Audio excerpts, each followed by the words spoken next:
Mahigit 1,500 araw nang sinusubukan sakupin ng Rusya ang maliit na baryo sa Ukraine. Mga tangke, artilyerya, mga grupo ng drone, libu-libong sundalo, at hanggang ngayon ay hindi pa rin sila nananalo. Isa lang ito sa nabigong pag-atake at malinaw na patunay kung bakit ang pananakop ng Rusya ay naging digmaan ng malaking pagkalugi at kakaunting pakinabang. Kahit ibinuhos na nila halos lahat, di pa rin ito makuha ng Kremlin. Ang baryong tinutukoy ay Maladokmachka at hindi ito madaling mapansin sa mapa. May sukat itong halos 3 milya kwadrado o 8 kilometro kwadrado at may mahigit 3,000 katao bago ang pananakop. Nasa distrito ng Polohi sa gitnang Zaporizhia ito, mga 37 milya o 60 kilometro mula sa lungsod ng Zaporizhia. Walang kilalang palatandaan o atraksyon dito. Dati, bago ang digmaan, kilala ito sa pabrika ng ladrilyo na pinagtrabahuhan ng maraming residente.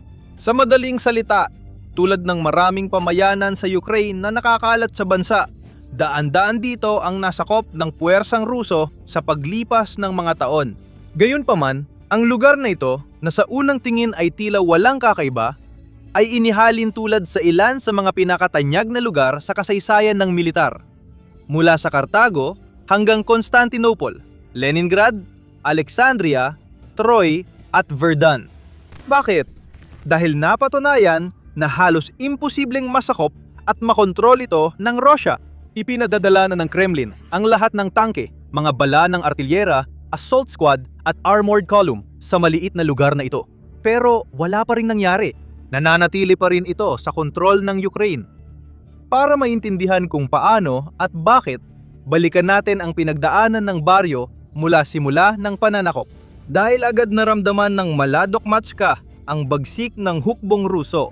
Malapit ito sa unang linya ng labanan mula nung mga unang araw ng digmaan nang lusubin ng Kremlin ang Zaporizhia at mabilis na sakupin ang 12-12 ng maliliit na bayan at baryong hindi handa sa ganitong pag-atake. Noong panahon na yon, ang Maladokmachka ay isa lang sa mga lugar na nasakop ng Russia na para bang makukuha ni Putin lahat ng gusto niya. At ang tinatawag niyang espesyal na operasyong militar ay magiging tagumpay na walang tutol. Sa mga sumunod na linggo, napatatag ng Ukraine ang sitwasyon. Ang kanilang militar at mga mamamayan ay nagkaisa at lumaban. Pinigilan ang mga mananakop. Itinaboy pabalik ang mga Ruso at nabawi ang maraming lugar na marahas na inagaw sa kanila. Kabilang na ang Maladokmachka. Pero hindi doon nagtapos ang kwento. Pagsapit ng Hunyo 2022, muling binumba ng matindi ang baryo habang bumagsak ang mga bala ng artilyerya ng Ruso mula sa itaas. Maliit at kalat-kalat na pamayanan ito bago ang digmaan. Ngunit dahil sa pambubumba ng Russia, halos wala nang natira. Ang mga bahay at gusali na dekada nang naroon at nakaligtas sa taggutom sa Ukraine at pananakop ng Nazi noong ikalawang digmaang pandaigdig ay naging guho na lamang. Kasama sa mga nasira ang gusali ng konseho ng Maladokmachka at ang kalapit na piitan na inilikas na noong mas maaga sa digmaan. Dahil sa pambobomba sa kanilang bayan, napilitang tumakas ang karamihan. Kaya bumaba ang populasyon mula ilang libo hanggang mga 200 na lang. Karamihan ng natira ay matatanda, may sakit o ayaw lang iwan ang kanilang kinalakihang lugar. Marami sa kanila, sa totoo lang, ay may mga alaala ng kasiyahan sa lugar na iyon. At nagbahagi na sila ng mga kwento sa mga mamamahayag kung paano ginugol ng mga taga-baryo ang kanilang oras sa mismong baryo.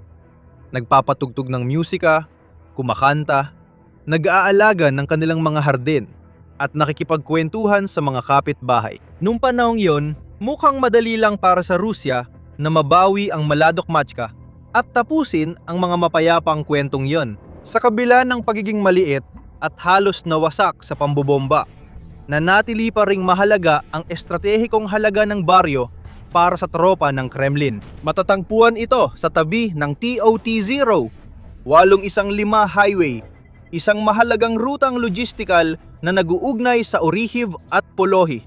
Kung masakop ng Rusya ang Maladokmachka, maaari nilang gamitin ang waksak na pamayanan bilang panimulang hakbang para sa karagdagang pag-usad sa reyon patungo sa lungsod ng Orikhiv na nagsisilbing pasukan na ang pinakahuling layunin ay sakupin mismo ang kabisera ng reyon. Ayon kay Dmitry Pelik, pinuno ng komunikasyon ng 100 at 18 hiwalay na mekanisadong brigada ng Ukraine. Ang unit na nagtatanggol sa lugar mula pa noong 2023, ang Malatok Machka, ang timog na lagusan papuntang Orikhiv. Kung magtagumpay ang mga demonyo na makapasok sa baryo at mapalakas ito sa dagdag na mga unit ng drone, magiging mas bangungot pa ang buhay sa bayan kaysa ngayon. Lumipas ang mga araw at naging mga linggo, at ang mga linggo ay naging mga buwan, pero hindi pa rin nakuha ng mga Ruso ang baryo.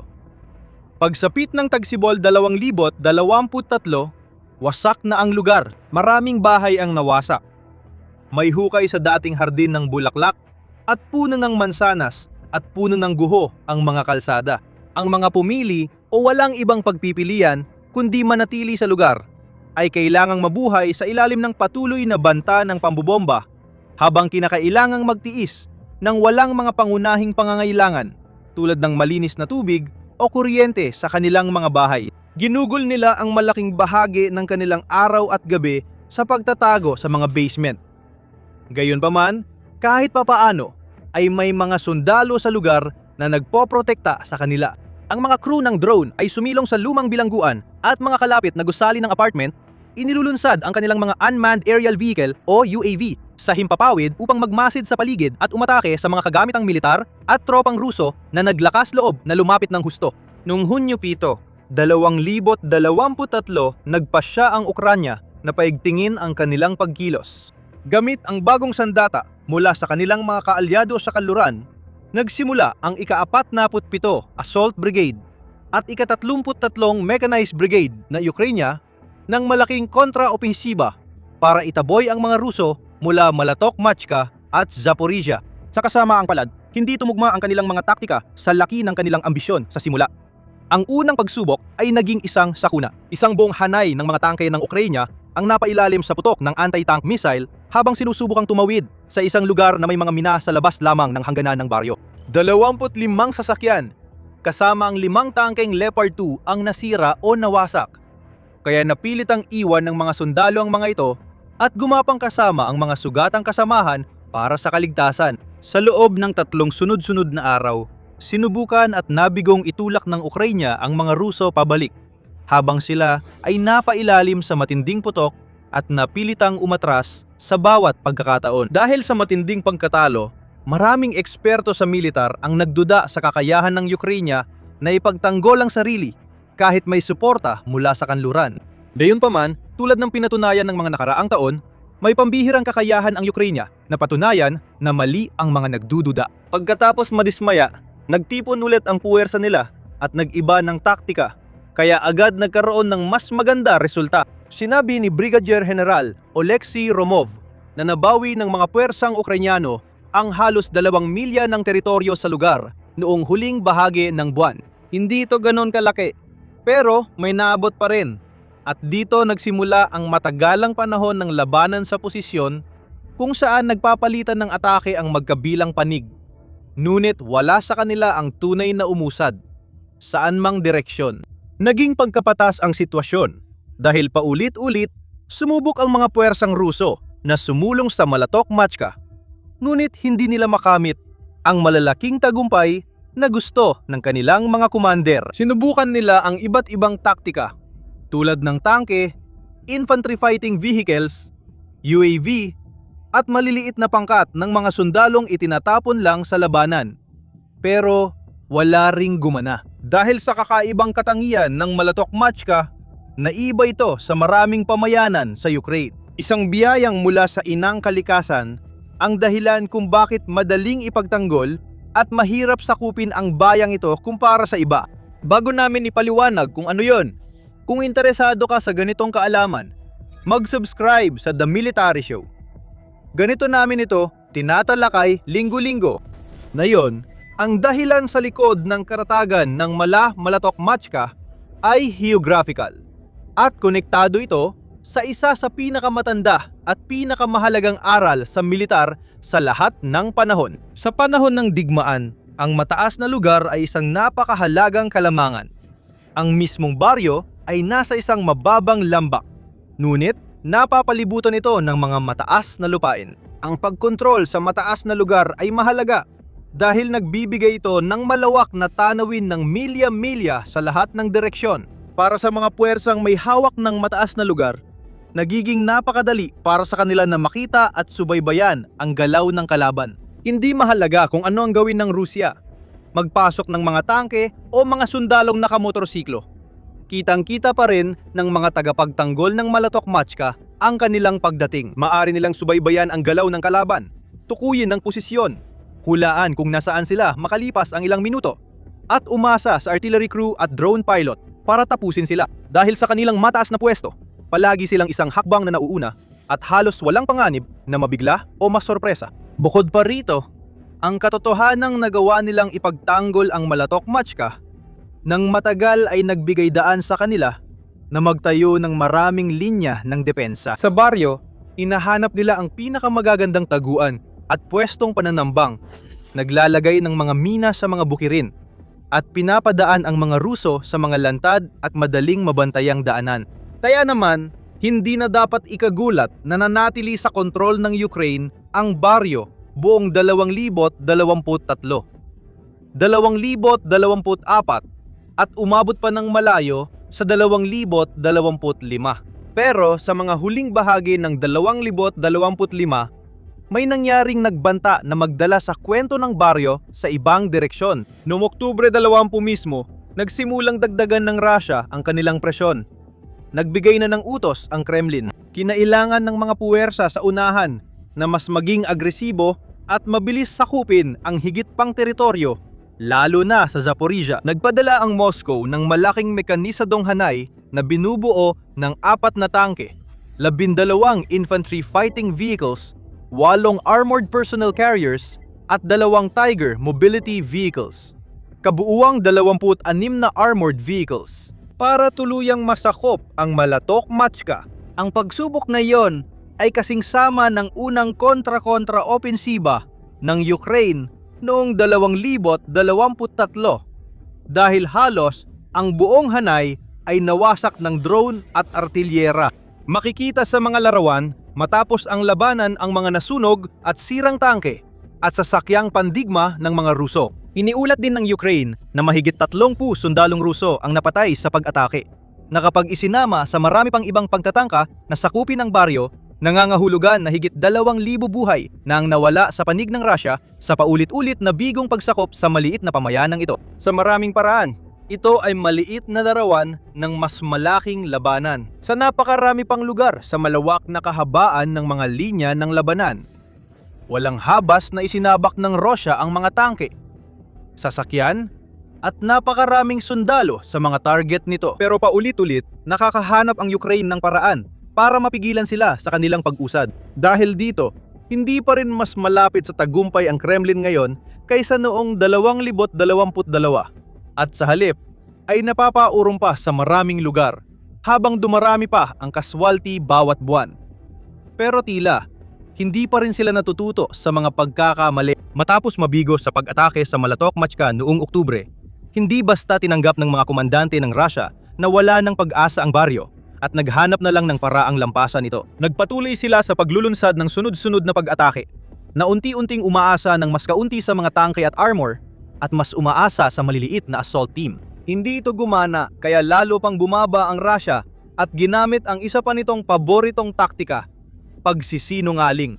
Noong Nobyembre 16, 2025, inangkin ng Ministry ng Depensa na ang baryo ay ganap na napalaya. Sa mga TV channel ng Estado, sinabi ng ekspertong militar na si Boris Rosin na sumusulong ang hukbo sa Malatok Machka. May isang problema. Walang totoo dito. May ebidensya ang Ukraine para patunayan. Sa katunayan, ang United 24, isang nang-unggunang ahensya ng media, ay nagtipon ng mga video clip na nagpapakitang paulit-ulit na ginagawa ng parehong eksperto ang parehong pahayag mula Mayo 2025 hanggang Abril 2026. Paulit-ulit niyang sinabi na ilang araw na lang at masasakop na ng Russia ang Malatok Machka. Sa bawat pagkakataon, kasinungalingan ito. Patuloy pa ring kontrolado ng Ukraine ang lugar kahit sa mahihirap na buwan ng 2025 at hanggang 2026. Kamakailan, ipinagdiwang ng baryo ang tagumpay na mahigit 1,500 araw na hindi nasakop ng mga Ruso. Sabi ng United 24, mas nauna pa ito kaysa Carthage at Leningrad sa pinakamahabang pagkubkob sa kasaysayan. Ang mga iyon ay malalaking lungsod na may pambihirang depensa. Kahit malaki at matibay ang depensa nila, mas maikli pa rin ang mga maalamat na pagkubkob kaysa sa labanan para sa maliit na baryong ito. Sa hayon, patuloy pa ring sinusulat ang kasaysayan sa maliit na sulok ng Ukraine. Noong Hunyo 24, 2026, iniulat ng tagapagsalita ng Puwersang Tanggulan sa timog ng Ukraine, Vladislav Voloshin, na patuloy ang pag-atake ng Russia malapit sa baryo. Ngunit muli, itong nabigong bakagawa ng makabuluhang pag-usad. Nung nakaraang linggo, sa loob ng ilang magkakasunod na araw, sinubukan ng kalaban na itaboy ang mga puwersa ng depensa ng Ukraine palayo sa Malatok Machka at nagtangkang pasukin ang nasabing lugar. Para magawa ito, minsan silang naglunsad ng malakihang pag-atake gamit ang magaang sasakyang demotor. Kinabukasan, muling tinangkang salakayin ng kalaban ang posisyon ng depensa ng Ukraine. Ngunit, nabigo silang umusad kahit 1 metro sa lugar na yon. Ilang araw bago nito, sa huling bahagi ng Hunyo, isang platoon na may mahigit sa 20 motorsiklo at 10 ATV na may araro ang nagtangkang gumawa ng daan sa sonang puno ng mina sa paligid ng pamayanan. Gumamit din sila ng mga sistemang electronic warfare upang subukang pigilan ang mga grupo ng drone ng Ukraine. Nabigo rin sila ng husto. Nilipol ng mga tagapagtanggol ng Ukraine ang sumalakay na unit. Mga 36 na sundalo ang napatay o nasugatan. Walang kaswalti sa kanilang panig. Sa kabila ng maraming kabiguan, sinabi ni Voloshin na pursigido pa rin ang Russia na targetin ang baryo. Ngunit, hirap na ang Kremlin ayusin ang mga pag-atake para lang mailapit ang kanilang mga tao upang salakayin ang pamayanan. Halimbawa, kinailangan munang ipadaan ng mga komandante ng Russia ang kanilang mga sundalo sa tinatawag na kill zones kung saan nagbabantay sa impapawid ang mga strike at bomber drone ng Ukraine. Hinahanap at winawasak ang sinumang kalaban na papasok sa saklaw ng kanilang paningin. Kahit delikado pa rin ang paligid ng Malatok Machka bilang bahagi ng harapan, tila mas mapanganib ito para sa Russia kaysa Ukraine. Iyan marahil ang pinakamatinding patunay laban sa militar ng Moscow mula nang magsimula ang digmaan. Dapat silang pangalawang pinakamalakas na puwersa sa mundo. Dapat meron silang mga nangungunang tangke sa mundo at artilyeryang halos walang katapat at halos walang katapusang supply ng bomba, bala, drone at bala ng baril. Dapat sana ay mayroon silang ilan sa pinakamatitibay na sundalo, yung mga batikang veterano na handang isakripisyo ang kanilang buhay para sa inang Rusya at magbuwis ng buhay sa paglilingkod sa kanilang bayan. Pero hindi pa rin nila makuha ang Malatok Machka na hindi naman malaking lungsod. Ni hindi nga ito isang bayan at hindi din ginawa para tumagal sa pagkubkob. Itinayo ito bilang tahimik at maaliwalas na tahanan ng libo-libong tao. Pero ngayon, naging kuta na ito. Binabanggit gaya ng Roma at Jerusalem. Hindi dapat ito nangyari. Taliwas sa lohika at rason. Hindi talaga magkatugma. Pero ang katotohanan, isa sa pinakamayaman at pinakamodernong hukbo sa mundo ay hindi pa rin makuha ang isang maliit na baryo. Hindi lang nila napahiya ang kanilang sarili. Winakasan nito ang matagal ng ilusyon ng walang kapantay na kapangyarihang maraming taon na binuo ni Putin. Maingat niyang nilika at pinalaganap ang kwento na dapat katakutan ang Russia at dudurugin ng makapangyarihang makina ng digmaan ng Moscow ang sinumang hahadlang sa kanila. Ang parehong ilusyon ang nagdulot ng pagkabigla sa mundo.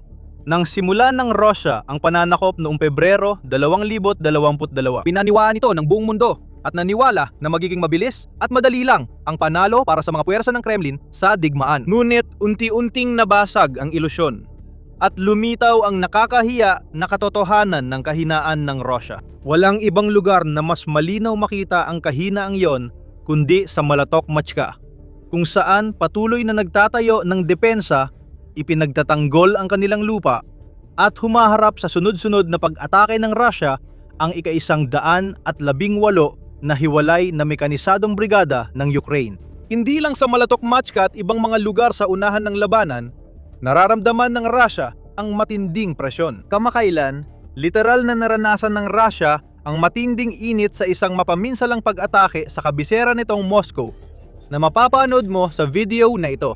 Dahil sa pag-atake, napilitan si Putin na bawiin at ilipat ang mga asset mula sa mga sinakop na teritoryo ng Ukraine para protektahan ang kanyang bansa.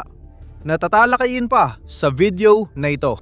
At kung ayaw mong mapag-iwanan sa mga pinakabagong balita tungkol sa militar at makabuluhang pagsusuri sa mga pangunahing isyu ng digmaan sa pagitan ng Russia at Ukraine, siguraduhing mag-subscribe ka sa The Military Show ngayon.